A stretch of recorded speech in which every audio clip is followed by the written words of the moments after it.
দ্বিতীয় টি-20তে ফিরতে পারেন সহ অধিনায়ক জাকের আলী অনিক। তার সঙ্গে আলোচনায় আছেন বাঁহাতি ওপেনার পারভেজ হোসেন ইমন। সিরিজ রক্ষার মিশনে বেশ কয়েকটি পরিবর্তন দেখা যেতে পারে টাইগার শিবিরে। ব্যাটিং অর্ডারে আসতে পারে বড় রদবদল।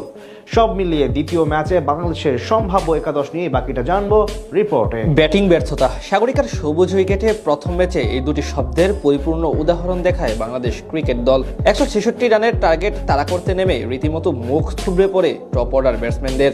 শেষ দিকে দুই ট্যালেন্টার ব্যাটার লড়াই জমিয়ে তুললেও মূল ব্যাটসম্যানরা সবাই ছিলেন খোলসবন্দি, যার ফলে 16 রানের ম্যাচ হারতে হয় স্বাগতিকদের। এমন হতচ্ছাড়ি পারফরমেন্সের পর এবার ব্যাটিং ইউনিট সহ একাদশে বেশ কিছু পরিবর্তন নিয়ে মাঠে নামার প্রস্তুতি নিচ্ছে বাংলাদেশ। সিরিজ সময়টায় ফিরতে বেশ মরিয়া লিটন বাহিনী, যার কারণে চট্টগ্রামের দ্বিতীয় ম্যাচে দেখা মিলতে পারে এক ভিন্ন পরিকল্পনা, যেখানে ব্যাটিং গভীরতা বাড়াতে ওপেনিং পজিশনেও পরিবর্তন আনতে পারে টিম ম্যানেজমেন্ট। এই ম্যাচে দলে ফিরতে পারেন বাঁহাতি ওপেনার পারভেজ হোসেন ইমন। ব্যাট হাতে সবশেষ 3 ম্যাচে 70 রান করা এই ব্যাটার প্রথম ম্যাচে ছিলেন সাইড বেঞ্চে, তবে দ্বিতীয় ম্যাচে ফেরানো হতে পারে তাকে। অন্যদিকে ওপেনিংয়ে তার পার্টনার হতে পারেন তানজিদ তামিম। আগের ম্যাচে ভালো শুরুর পরেও ইনিংস লম্বা করতে পারেননি এই বাঁহাতি। তাছাড়া সাম্প্রতিক সময়ে অধারাবাহিক পারফরমেন্সের কারণে বেশ চাপে আছেন তিনি।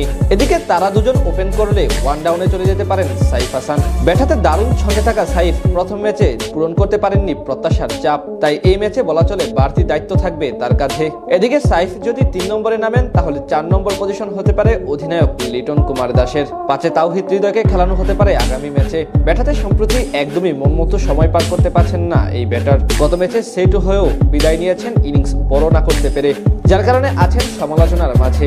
এদিকে এই ম্যাচে বাদ পড়তে পারেন অফ ফর্মে থাকা শামীম হোসেন পাটোয়ারি। টানা সুযোগ পেয়েও বলার মতো তেমন ইনিংস উপহার দিতে পারছেন না এই বাঁহাতি, তাই তার জায়গায় ওপেনিংয়ে ফিরতে পারেন পারভেজ হোসেন ইমন। তার মতোই বাদ পড়ার ঝুঁকিতে আছেন নুরুল হাসান সোহান। গত ম্যাচে গুরুত্বপূর্ণ সময়ে উইকেট বিলিয়ে দিয়ে গেছেন তিনি, তাই তার জায়গায় জাকের আলী অনিকের অন্তর্ভুক্ত হওয়ার সম্ভাবনা বেশি, যিনি কিনা সবশেষ সিরিজেও নেতৃত্ব দিয়েছিলেন টি-20 দলকে। স্পিনার হিসেবে অবশ্য বহাল থাকতে পারেন আগের ম্যাচের 2 নাম রিশাদ হোসেন এবং নাসুম আহমেদ। লেগ স্পিনার রিশাদ কিছুটা খরুচে থাকলেও নাসুম ছিলেন বেশ ইকোনমিক্যাল। 4 ওভারের কোটা পূরণ করে দেন মাত্র 15 রান। পেস ইউনিটও অপরিবর্তিত থাকার সম্ভাবনা বেশি। প্রথম ম্যাচে দারুণ বল করেছিলেন মুস্তাফিজুর রহমান এবং তাসকিন আহমেদ। বিপরীতে অবশ্য 4 ওভারে 47 রান খরচ করেন তানজিম হাসান সাকিব, কিন্তু ব্যাট হাতে নিজের সামর্থ্য প্রমাণ করার কারণে টিকে যেতে পারেন এই ডানহাতি। অর্থাৎ আপাতত দুটি পরিবর্তন নিয়ে আগামীকাল সিরিজ রক্ষার মিশনে মাঠে নামবে বাংলাদেশ। পরিবর্তন নিয়ে মাঠে নামার প্রস্তুতি নিচ্ছে বাংলাদেশ।